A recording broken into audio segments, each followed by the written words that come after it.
sawasawa na mtu aliyesafiri kutoka kijijini Iringa na akatembea vumbi mpaka pale, sio? Sababu ya haya yote ni kwa sababu hakuna uwajibikaji kwenye nchi.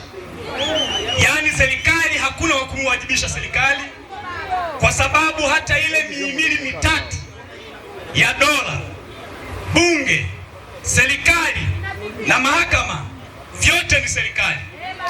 Ukisema bunge, badala tuwe na bunge linaloweza kuisimamia serikali itimize na kutekeleza wajibu wake, bunge ni serikali. Katibu wa bunge anateuliwa na rais, na rais ni serikali, na huyo katibu ndiye mtendaji wa shughuli zote na anayepanga taratibu zote za shughuli za bunge. Ukisema bunge, kuna waziri mkuu ambaye ndiye mtendaji wa shughuli za serikali ndani na nje ya bunge. Badala hawa ni mtu asitokane na wabunge, naye ni mbunge na yuko bungeni. Ndio maana nasema bunge ni serikali. Ndio maana kuna mawaziri wote wanatokana na ubunge.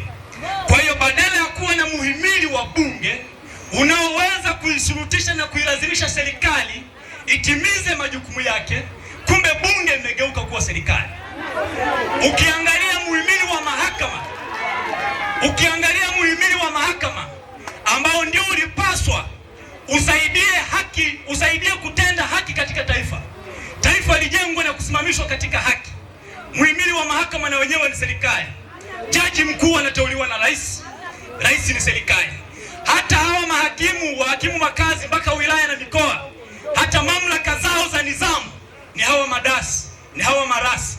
Kwa hiyo wanadhibitiwa na serikali. Kwa na mahakama na wenyewe ni serikali. Ndio maana hata mauzembe yote haya huwezi kuona mtu anawajibika. Ndio maana chama chenu tumerudi.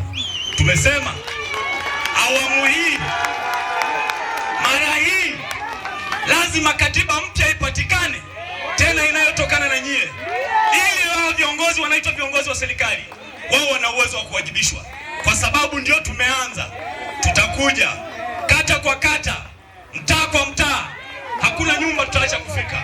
Mheshimiwa mwenyekiti wa mkoa, nikukaribishe sana. Mheshimiwa